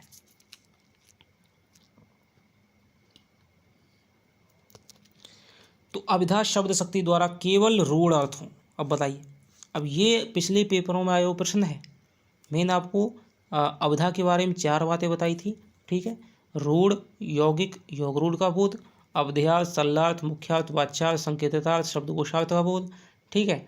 और आपके एक होता है वाच्यार्थ मुख्यार्थ का बोध, मुख्या कहा जाता है, प्रथमा अग्रमा कही जाती है, ठीक है। और यमक अलंकार जहाँ पर होता है, और कहीं कहीं उत्प्रेक्षा अलंकार वाले भी वहाँ पर क्या है आपकी अभिधा शब्द शक्ति होती है। तो अभिधा शब्द शक्ति द्वारा केवल रूढ़ों का नहीं दोस्तों, यौगिक योग रूढ़ का अर्थबोध होता है, यही कथन गलत हो जाएगा। मुख्यार्थ के बाधित होने पर ही लक्षणा कार्य करती है, बिल्कुल सही है। लक्षणा की पहली ही शर्त है कि मुख्यार्थ बाधित होना चाहिए, मुख्यार्थ से अर्थ नहीं निकलेगा। मुख्यार्थ से अर्थ निकल आएगा तो फिर भाई साहब अभिधा हो जाएगी, अभिधा शब्द शक्ति हो जाएगी, ठीक है। मुख्यार्थ बाधित होगा तभी तो उसका क्या है अन्य अर्थ लिया जाएगा, और वो अन्य अर्थ किस आधार पे होगा, या तो रूढ़ी के आधार पे होगा या फिर वो प्रयोजन के आधार पे होगा। व्यंजना शब्द शक्ति के मूल में छिपे हुए अकथित अर्थ को द्योतित करती है। अब इस प्रकार की भाषा को जब आप प्रश्न हल करते हैं तो समझते हैं, तभी आपके दिमाग में बैठती हैं चीज़ें और तभी आप क्वेश्चन करना सीखते हो। व्यंजना शब्द शक्ति शब्द के, अब कई बार क्या है शब्द शक्ति पूरी पढ़ी हुई है लेकिन हमने कोई भी क्या है प्रैक्टिस नहीं की है, वहाँ पर इस प्रकार का लंबा सा क्वेश्चन हो जाता है और हम क्या है भाषा को समझ ही नहीं पाते हैं, इसलिए हमारा गलत हो जाता है। व्यंजना शक्ति शब्द शक्ति मूल में छिपे हुए, ठीक है, शब्द के मूल में छिपे हुए अकथित अर्थ को, यानी कि जो नहीं कहा गया है, जो वक्ता ने कहा नहीं है, उसको भी यदि वो क्या है ध्वनित करे, उसको ही हम क्या कहते हैं दोस्तों व्यंजना शब्द शक्ति कहते हैं। व्यंजना शब्द शक्ति केवल अर्थ पर ही नहीं, शब्द पर ही नहीं, अर्थ पर भी आधारित होती है, बिल्कुल बात है। एक होती है दोस्तों आपके शाब्दी व्यंजना, एक होती है आपके आर्थी व्यंजना। शाब्दी व्यंजना आगे होती है अभिधामूला शाब्दी व्यंजना, और एक होती है लक्षणामूला शाब्दी व्यंजना, इस प्रकार से, ठीक है। शब्द और अर्थ दोनों पर होती है, शब्द में जहाँ पर होती है वहाँ पर शाब्दी व्यंजना होती है, अर्थ में जहाँ पर होती है वहाँ पर आर्थी व्यंजना होती है। व्यंजना से संबंधित कौन सा कथन है वो असत्य है।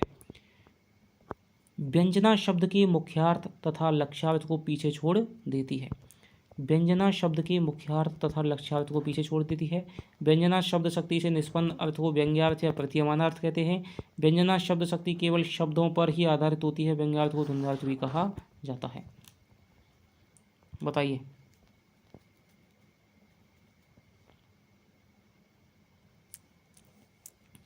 तो प्रत्येक शब्द शक्ति के बारे में केवल चार चार बातें हैं। व्यंजना शब्द शक्ति के मुख्यार्थ तथा लक्ष्यार्थ को पीछे छोड़ देते, बिल्कुल बात सही है दोस्तों। जब मुख्य अर्थ से अर्थ नहीं निकलेगा तो हम लक्ष्य की तरफ जाएंगे, लक्ष्यार्थ की तरफ, ठीक है। लक्ष्यार्थ से भी अर्थ नहीं निकलता है तब दोस्तों हम क्या है व्यंजक की तरफ जाएंगे, ठीक है। तो ये आपको अपनाना है। तो मुख्यार्थ को भी और लक्ष्यार्थ को भी जब पीछे छोड़ देते हैं तब जाकर के व्यंजक अर्थ है वो आता है। व्यंजना शब्द शक्ति से निष्पन्न अर्थ को व्यंग्यार्थ, प्रतीयमानार्थ और दोस्तों क्या है ध्वन्यार्थ भी कहते हैं। ये तीन शब्द आपको याद रखने हैं, व्यंग्यार्थ कह लो या फिर प्रतीयमानार्थ कह लो या फिर ध्वन्यार्थ कह लो, ठीक है।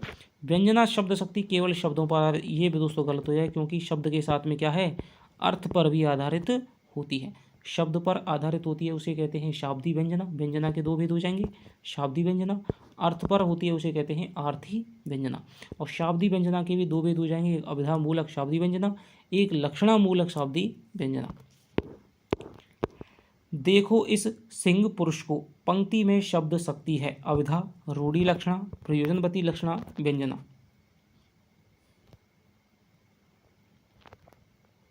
बताइए।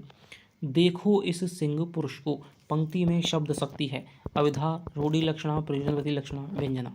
अब देखिए, ठीक है, इस प्रकार से आपकी पंक्ति आएगी। अब आपको ऑप्शन दे देगा इस प्रकार से, ठीक है।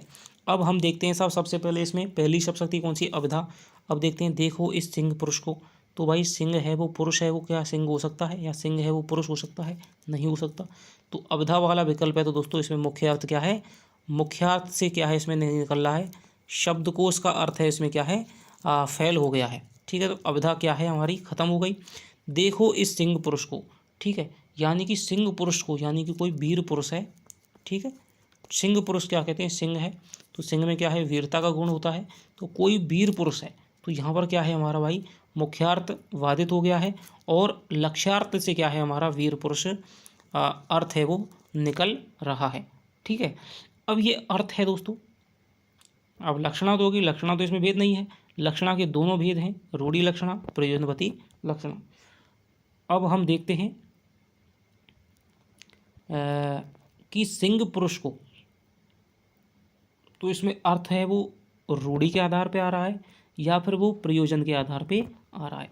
अब मान लीजिए कहीं पर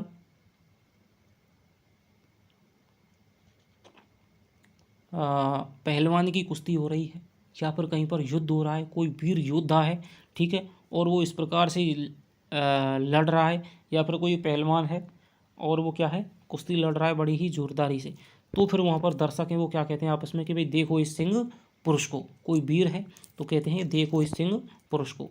अब मान लीजिए वो ही है, वो मान लीजिए कहीं भजन कर रहा है, ठीक है, मंदिर में आरती कर रहा है, तब उसको कोई कहे देखो इस सिंह पुरुष को, तो वहाँ पर उसकी कोई विशेषता दिखाई नहीं दे रही है। तो इसका मतलब ये है कि ये जो अर्थ है वो रूढ़ि के आधार पे नहीं है, क्योंकि रूढ़ि के आधार पे होता तो फिर अर्थ है वो बदलता नहीं। तो इसका स्पष्ट हो गया दोस्तों क्या है, ये प्रयोजन के आधार पे अर्थ है वो लिया जाएगा कि देखो इस सिंह पुरुष को। तो मान लीजिए कहीं युद्ध चल रहा है या कोई ना कोई ऐसा काम चल रहा है जहाँ पर सिंह की वीरता, उसमें पुरुष की क्या है, व्यक्ति की सिंह की सी वीरता है वो दिखाई दे रही है, तभी कोई कह रहा है कि देखो इस सिंह पुरुष को। तो यहाँ पर क्या हो जाएगी दोस्तों, प्रयोजनवती लक्षणा हो जाएगी। इस प्रकार से आपको क्या है बढ़ना है, ठीक है। मुख्य भेद हो और उपभेद हो तो दोस्तों उपभेद तक आपको जाना है, ठीक है। यदि यहाँ पर लक्षणा होती, रूढ़ि लक्षणा होती, प्रयोजनवती लक्षणा होती, तो यहाँ पर लक्षणा नहीं सही करेंगे, क्योंकि लक्षणा के बाद में उपभेद भी हैं तो इनमें भी जाएंगे, ठीक है। जब सिंह तलवार लेकर उतरा तो गीदड़ भाग गई। पंक्ति में शब्द शक्ति है। अविधा, रूढ़ि लक्षणा, प्रयोजनवती लक्षणा, व्यंजना, बताइए। जब सिंह तलवार लेकर उतरा तो गीदड़ भाग गई। तो यहाँ पर दोस्तों वही बात है, कहीं ना कहीं युद्ध का वर्णन है, तो यहाँ पर सिंह है वो क्या है तलवार, सिंह कभी तलवार लेकर के नहीं उतर सकता है, यानी कि मुख्य अर्थ है वो तो बाधित हो गया है, तो अविधा तो यहाँ पर खत्म हो जाएगी। गीदड़, ठीक है, तो यहाँ पर क्या है सिंह तलवार लेकर उतरा, तो यहाँ पर क्या है रूढ़ि के आधार पर नहीं है, कहीं युद्ध का वर्णन है, कहीं ना कहीं किसी प्रसंग में कहा जा रहा है, तो यहाँ पर क्या है सीधे सीधे क्या है प्रयोजनवती लक्षणा हो जाएगी। आगे चलते हैं। जहाँ मूल अर्थ नहीं बल्कि उसका व्यंग्यार्थ अभिप्रेत होता है वहाँ कौन सी शब्द शक्ति होती है। मैंने आपको बताया कि जहाँ पर मूल अर्थ नहीं यानी कि मुख्यार्थ नहीं बल्कि उसका व्यंग्यार्थ या फिर ध्वन्यार्थ या फिर प्रतीयमानार्थ अभिप्रेत होता है, वहाँ पर कौन सी होती है व्यंजना शब्द शक्ति होती है। आगे चलते हैं। व्यंजना शब्द शक्ति के बारे में कौन सा कथन है वो सत्य है। व्यंजना से व्यंग्यार्थ प्रकट होता है, अविधा और लक्षणा दोनों की आवश्यकता पड़ती है तथा इसमें कल्पना सर्वाधिक की जाती है। अविधा और लक्षणा से अलग भिन्नार्थ निकलता है, सभी सत्य हैं। वही दोस्तों शब्दावली है, बार बार ऑप्शनों में वही शब्दावली आपको घूम फिर करके देखने को मिलती है। यदि आपने 30 प्रश्न ये ढंग से कर लिए, 2-3 बार आप देख जाना वीडियो को, और आपको वही शब्दावली घूम फिर करके आपको मिलेगी और आप ऑप्शन को पकड़ लेंगे। तो व्यंजना शब्द शक्ति दोस्तों देखिए व्यंग्यार से प्रकट होता है, ये ऑप्शन बिल्कुल सही हो जाएगा। अविधा और लक्षणा दोनों की आवश्यकता पड़ती है, ठीक है, क्योंकि भाई ये पहली सीढ़ी, ये दूसरी सीढ़ी, ये तीसरा बॉक्स है मान लीजिए, ठीक है। अब व्यंजना में दोस्तों लक्षणा की भी जरूरत पड़ेगी और अविधा की भी जरूरत पड़ेगी। ये तो अविधा है, ये लक्षणा है, ये व्यंजना है, ठीक है। अब व्यंजना यदि हमें ऊंचाई पे रखनी है तो अविधा भी चाहिए, 2 नंबर भी चाहिए, ठीक है। यदि लक्षणा रखनी है दोस्तों तो अविधा चाहिए, लक्षणा तो है ही, व्यंजना ऊपर हो चाहे मत हो कोई दिक्कत नहीं है। जब व्यंजना ही नहीं होगी तो लक्षणा जब ही होगी जब व्यंजना, कोई मतलब नहीं, इस बॉक्स को हम हटा सकते हैं, ठीक है। तो व्यंजना के लिए दोनों चाहिए, लक्षणा के लिए क्या है अविधा चाहिए। तो अविधा को इसीलिए दोस्तों क्या है मुख्या कहा जाता है, अग्रमा कहा जाता है, प्रथमा कहा जाता है, ठीक है, आधार शब्द शक्ति कहा जाता है। तो अविधा और लक्षणा दोनों की आवश्यकता पड़ती है व्यंजना के लिए। इसमें कल्पना दोस्तों क्या है सर्वाधिक की जाती है। अविधा और लक्षणा से अलग भिन्नार्थ है वो निकलता है, बिल्कुल सही है, सभी यहाँ पर सत्य हो जाएंगे। आँख उठाकर देखा तो सामने हड्डियों का ढांचा खड़ा था। उक्त पंक्ति में शब्द शक्ति है। प्रयोजनवती लक्षणा, रूढ़ि लक्षणा, शाब्दी व्यंजना, आर्थी व्यंजना।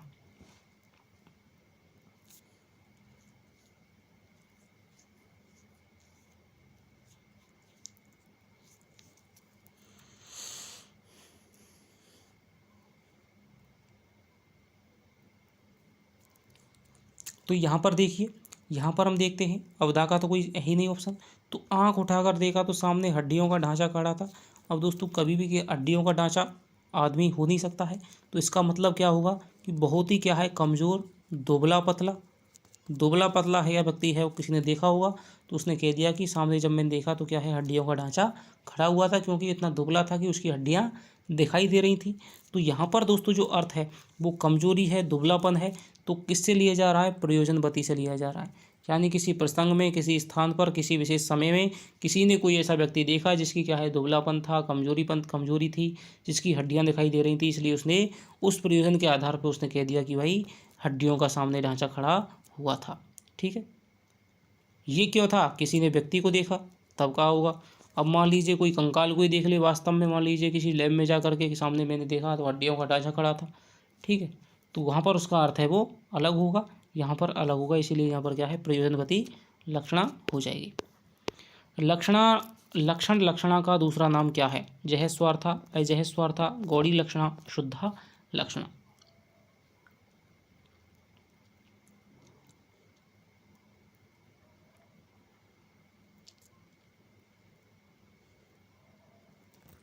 तो दोस्तों जय स्वार्थ मतलब है जिसने अपने अर्थ का त्याग कर दिया है, जिसने अपने अर्थ है वो त्याग दिया है। ठीक है, जहत माने क्या है, त्यागना, स्वार्थ माने अपना अर्थ। तो लक्षणा है दोस्तों जब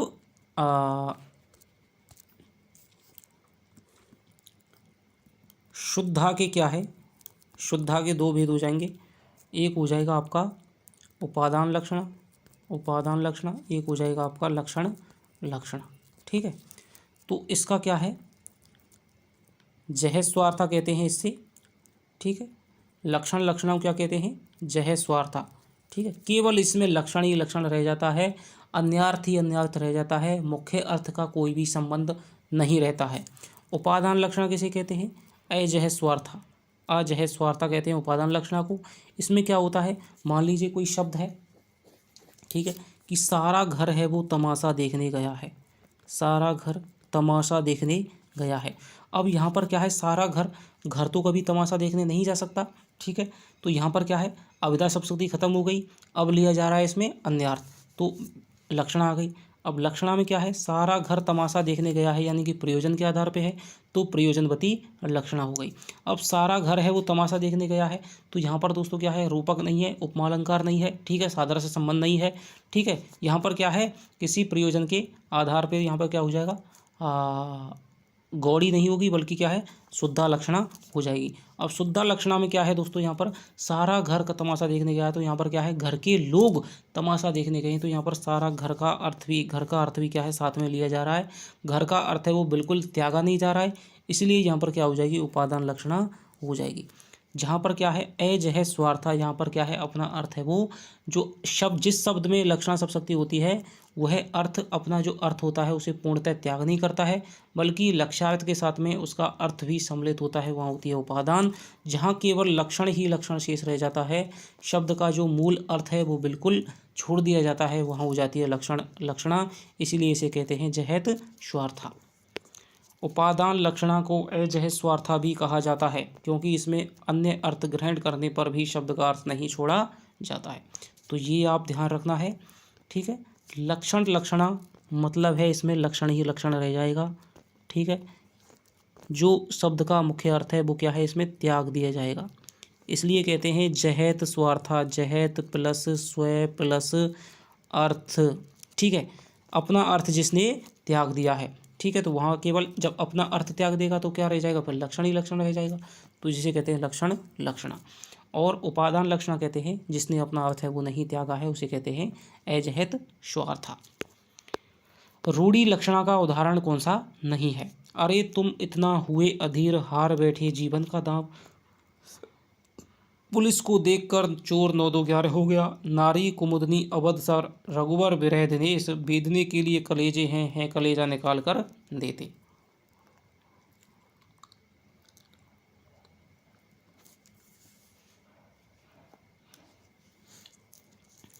तो यहाँ पर देखिए, तुम इतना हार बैठी जीवन का दाव, हारना मुहावरे का प्रयोग है, रूढ़ी लक्षणा हो जाएगा। पुलिस को देख करके चोर 9 2 11 हो गया, मुहावरे का प्रयोग है, यहाँ पर रूढ़ि लक्षणा हो जाएगी, क्योंकि भागने के अर्थ में क्या है, मुहावरा हो चाहे वो लोकोक्ति, वो किसी ना किसी रूढ़ि का ही बोध कराता है। 9 2 11 हो गया। अब इसको जहाँ पर भी कहा जाएगा इसका एक ही अर्थ होगा कि भाग जाना। ठीक है, पुलिस को जब जब चोर देखा तब जब जब 9 2 11 होगा तब तब इसका अर्थ क्या हो जाएगा, ये तो नहीं होगा कि भाई वो चला गया, वो टहलने चला गया। 9 2 11 का अर्थ ही एक होता है कि भाग गया। नारी कुमुदनी अवध सा रघुबर बिरदे, यहाँ पर हो जाएगा दोस्तों रूपक अलंकार, और रूपक जहाँ होता है वहाँ हो जाएगी आपके गौड़ी, गौड़ी लक्षणा हो जाएगी। बेधने के लिए कलेजे को है कलेजा निकाल कर देते। अब यहाँ पर कोई आदमी अपना कलेजा निकाल कर नहीं देता है, लेकिन यहाँ पर क्या है, मुहावरे का प्रयोग है, कलेजा निकाल करके देना। व्यंजना शब्द शक्ति का कार्य है मूल अर्थ को व्यक्त करना, ये नहीं है, प्रयोजन को व्यक्त करना लक्षणा का है, मुख्यार्थ में छिपे हुए अकथित को व्यक्त करना, यही इसका उत्तर हो जाएगा। आगे चलते हैं। सिंधु सेज पर धरा वधु अब तनिक संकुचित बैठी सी में कौन सी शब्द शक्ति है? अविधा, व्यंजना, तात्पर्य, लक्षणा।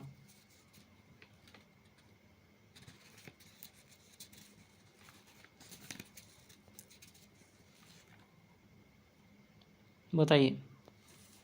सिंधु सेज पर धरा वधु अब तनिक संकुचित बैठी थी।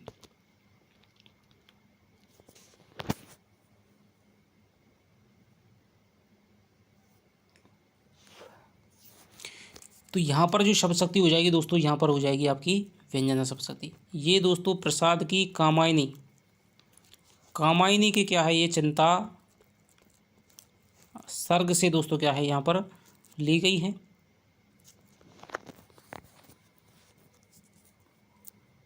आशा सर्ग से हैं दोस्तों, आशा सर्ग से पंक्तियाँ हैं वो ली गई हैं। और क्या है, प्रलय वर्णन का यहाँ पर किया है कि ये भाई ये समुद्र है, ठीक है, और समुद्र है क्या है, हिमालय तक क्या है, पूरा का पूरा इसने धरती को क्या है घेर लिया है। सिंधु की क्या है सेज हो गई है, धरा रूपी जो वधु है अब तनिक संकुचित बैठी सी। अब क्या है, ऐसा लग रही है कि जो धरा रूपी जो वधु है वो बहुत ही क्या है, धरती बहुत छुटपुट दिखाई दे रही है, सब तो पानी ही पानी है, और सिंधु के यानी कि सिंधु समुद्र के जल की क्या है सेज बनी हुई है, उस पर जो धरा रूपी यानी कि जो धरती रूपी जो वधु है वो बहुत ही क्या है सिमट करके मान लीजिए छोटी सी जगह में बैठ गई है। इसका मतलब क्या है, प्रलय आ गई है, पानी विस्तार बढ़ गया है, ठीक है, और धरती है वो बहुत कम दिखाई दे रही है, समस्त क्या है जल प्रलय हो गया है, ठीक है, सर्वत्र पानी ही पानी दिखाई दे रहा है। तो बहुत सारे भावों की क्या है यहाँ पर अभिव्यक्ति हो रही है, बहुत सारे भावों का क्या है ये बता रही है। तो यहाँ पर क्या हो जाएगी, व्यंजना शब्द शक्ति हो जाएगी। और भांति कुंजन में गुंजरत भीर भोर, और भांति बोरन के झोरन हवे गए। लक्षण लक्षणा, उपादान लक्षणा, शुद्धा लक्षणा, रूढ़ा लक्षणा। बताइए।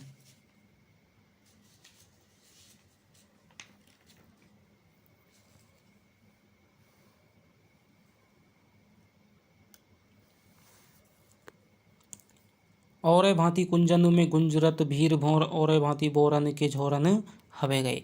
जहाँ पर दोस्तों आपका क्या है और शब्द आ जाए, ठीक है, और शब्द आ जाए वहाँ पर अलंकार होता है आपका भेद का अतिशयोक्ति, भेद का अतिशयोक्ति अलंकार होता है, ठीक है। और जहाँ पर भेद का अतिशयोक्ति अलंकार होता है वहाँ पर आपकी होती है उपादान लक्षणा, ठीक है, उपादान लक्षणा होती है, ठीक है। तो ये आपको याद रखना है। और भांति तो यहाँ पर हो जाएगा आपका उपादान लक्षणा। चिरजीवऊ जोरी जोरे क्यों ना स्नेह गंभीर, को घटिए वृषभानुजा वे हलदर के वीर। तो यहाँ पर दोस्तों कौन सी व्यंजना हो जाएगी बताइए। शाब्दी व्यंजना, आर्थी व्यंजना, लक्षण लक्षणा, उपादान लक्षणा।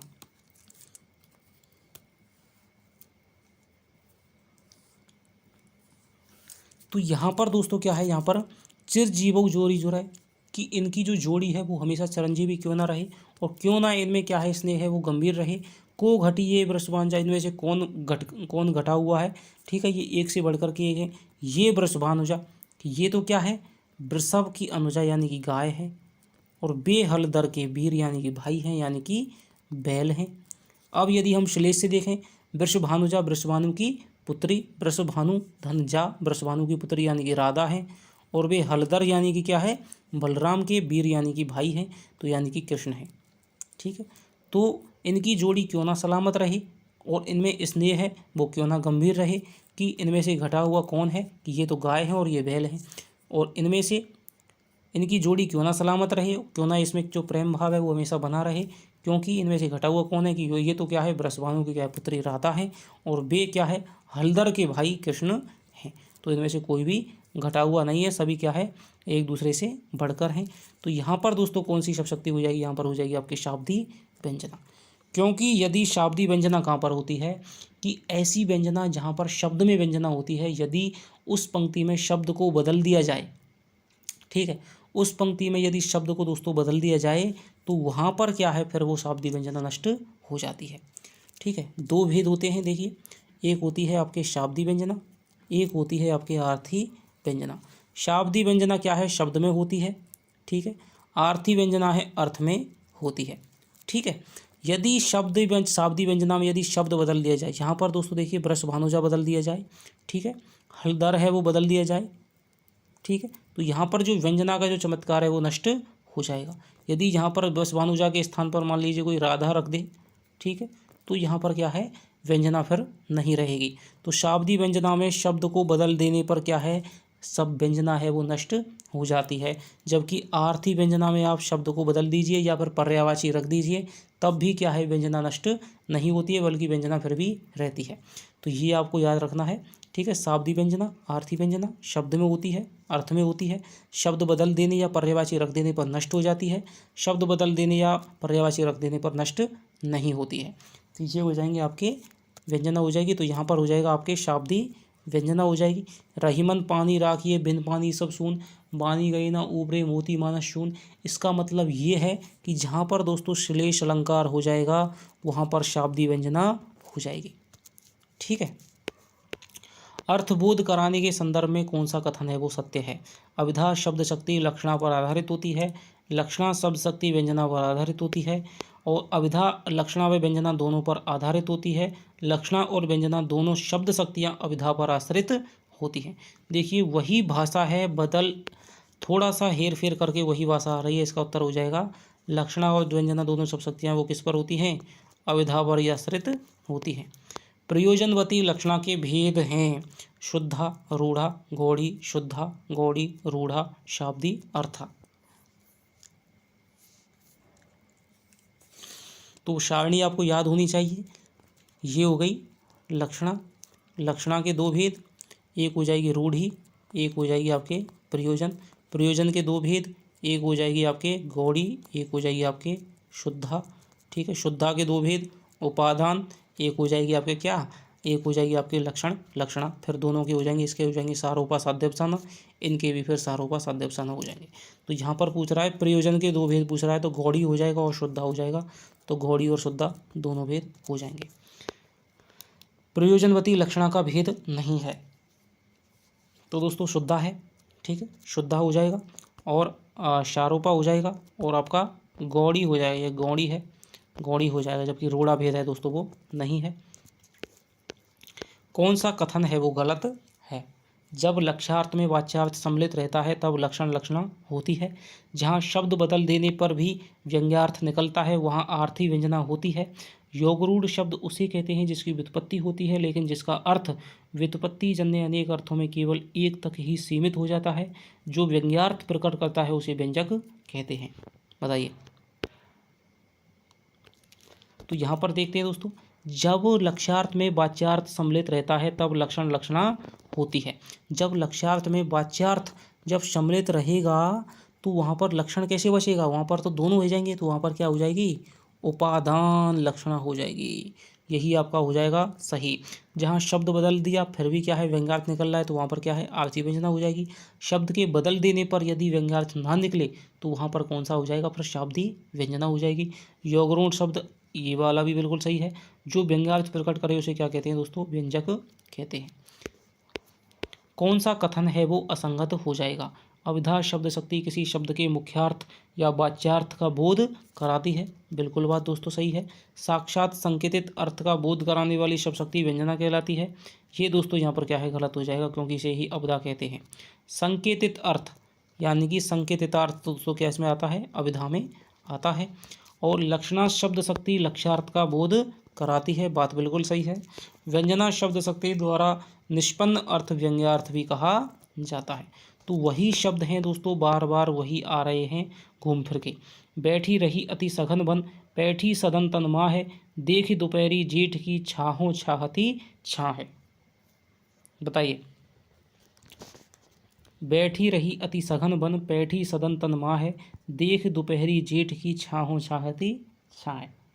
तो यहाँ पर क्या है, जेठ की दोपहरी इतनी भीषणता, गर्मी की भीषणता का क्या है वर्णन किया गया है कि छाया भी क्या है, छाया की मांग कर रही है। तो यहाँ पर अभिधा, लक्षण, लक्षणा, व्यंजना हो जाएगा, उपादान, लक्षणा।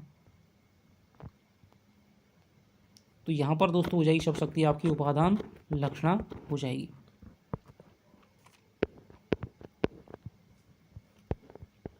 ठीक है, कि छाया भी क्या है, छाया की मांग कर रही है, क्योंकि इसमें छाया का जो अर्थ है दोस्तों यहाँ पर क्या है, छोड़ा नहीं जा रहा है। ठीक है, छोड़ा नहीं जा रहा है और लक्षक भी लिया जा रहा है, यानी कि थोड़ी सी क्या है, शीतलता का, गर्मी की भीषणता का प्रकट किया जा रहा है। तो यहाँ पर उपादान लक्षणा हो जाएगी। सघन कुंज छाया सुखद शीतल मंद समीर, मन हवे जात अजो वह वा जमुना के तीर। शाब्दी व्यंजना, आर्थी व्यंजना, लक्षण, लक्षणा, उपादान, लक्षणा। तो सघन कुंज छाया सुखद शीतल मंद समीर, मन हवे जात अजो वह वा जमुना के तीर। तो दोस्तों बिहारी का दोहा है। और आर्थी व्यंजना का दोस्तों बहुत ही क्या है, प्रसिद्ध उदाहरण है, ध्यान रखना। ठीक है, रट लीजिए। सघन कुंज छाया सुगत शीतल मंद समीर, मन हवे जात अजो वा जमुना के तीर में आर्थी व्यंजना हो जाएगी। प्रीतम की ये रीति सखी, मोह पे कही ना जाए, झिझकत हूँ ढिंग ही रहत, पलना वियोग सोहाय। शाब्दी व्यंजना, आर्थी व्यंजना, लक्षण, लक्षणा, उपादान, लक्षणा क्या हो जाएगी। प्रीतम की ये रीति सखी, मोह पे कही ना जाए, झिझकत हूँ ढिंग ही रहत, पलना वियोग सुहाय। तो इसमें दोस्तों हो जाएगी, इसमें भी क्या है, आर्थी व्यंजना हो जाएगी, क्योंकि यहाँ पर आप किसी भी शब्द को आप बदल दें तो फिर भी क्या है, अर्थ यहाँ पर रहने वाला है। कि प्रीतम की कोई नायिका कह रही है कि प्रीतम की ये रीति है सखी, मुझ पे नहीं कही जाती है, झिझकत हूँ ढिंग रखी में, तो कहते हुए क्या है, झिझकती हूँ, हमेशा क्या है, मेरे ढिंग ही रहते हैं, पलना वियोग सुहा, उनको तो क्या है, पल भर के लिए भी वियोग भी नहीं सुहाता है। तो यहाँ पर क्या है, आर्थी व्यंजना हो जाती है। तो यहाँ पर क्या है, बहुत सारी दशाओं की विभक्ति हो रही है, इसलिए यहाँ पर व्यंजना है। तो ये आपके दोस्तों प्रश्न थे। ठीक है, 30 प्रश्नों के माध्यम से आप वीडियो को बार बार देखिए, यही शब्द शक्ति है, इससे ज़्यादा आपको कुछ नहीं मिलेगी। 10-5 और उदाहरण हैं, वो आप देख सकते हैं, और इसी प्रकार के आपको उदाहरण मिलेंगे। ठीक है, तो जितना समझा दिया है उतना ही आपके लिए बहुत काफ़ी है 3rd ग्रेड के हिसाब से। कुछ एक उदाहरण हैं जो इस पर चल रही हैं आरपीएससी में, जैसे रे 2 दिन का यौवन, 2 दिन का यौवन, 2 दिन का यौवन। ठीक है, तो दोस्तों कभी भी 2 दिन का यौवन है वो नहीं होता है, ये तो कहा जाता है कि 4 दिन की चांदनी फिर अंधेरी रात। ठीक है, तो 2 दिन का यौवन है, तो आप इस प्रकार से देखना है। तो यहाँ पर लक्षणा हो जाएगी, हुई वीरता की सगाई,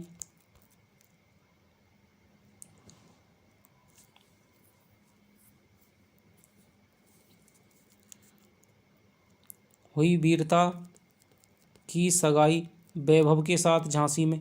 ठीक है, तो वीरता की कभी भी वैभव के साथ में सगाई दोस्तों नहीं हो सकती है। ठीक है, तो यहाँ पर भी क्या है आपका, यहाँ पर भी हो जाएगी लक्षणा सब शक्ति हो जाएगी। इसके अलावा आग बड़बागते बड़ी है आग पेट की, आग बड़बागते बड़ी है आग पेट की। ठीक है, तुलसी की दोस्तों पंक्ति है, आग पेट की तुलसी की पंक्ति है, तो यहाँ पर भी क्या हो जाएगी, आग बड़बाग से समुद्र की आग से कभी भी दोस्तों पेट की आग है वो बड़ी नहीं होती है, लेकिन फिर भी बड़ा बताया गया है। तो यहाँ पर क्या है, लक्षणा से इसमें क्या है आएगा, तो यहाँ पर क्या हो जाएगी, लक्षणा सब शक्ति हो जाएगी। तो ये आप याद रखें। दिवस का अवसान समीप था। ठीक है, दिवस का अवसान समीप था, यहाँ पर क्या हो जाएगी आपकी, ये हो जाएगी आपकी अभिधा शब्द शक्ति हो जाएगी। ठीक है, तो इस प्रकार को आपको थोड़ा सा आपको ध्यान देना है कि भाई मुख्य अर्थ से इसमें निकल रहा है, या फिर इसमें मुख्य अर्थ में बाधा पड़ रही है, या फिर इसमें व्यंजक से निकल रहा है, व्यंग्यार्थ निकल रहा है। तो यही आपकी शब्द शक्ति है, आपको कहीं भी नहीं भटकना है। मैं आपसे कह रहा हूँ, आपको बार बार यदि आप इतना कर गए तो आपका शब्द शक्ति का प्रश्न है वो गलत नहीं होगा। मैं आपसे कह रहा हूँ, आप बार बार 2-3 बार, जब तक आपको ये रट नहीं जाए बिल्कुल, तब तक आपको इसी वीडियो को 2-3 बार देख करके जाना है। और आपको यह दोस्तों यहीं से, ये तो बहुत ज़्यादा है, आपको बहुत ही सरल प्रश्न है वो शब्द शक्तियों का मिलने वाला है। सीधा वो यहीं से दूसरी आपको डिट्टो आपका क्वेश्चन है वो उठने वाला है। तो चलिए दोस्तों, आशा करता हूँ कि आपको सशक्ति है वो समझ में आई होगी। यदि आपका कोई भी डाउट है तो वो आप कमेंट में करके बताइएगा। तब तक के लिए दोस्तों बाय बाय, जय हिंद, जय भारत।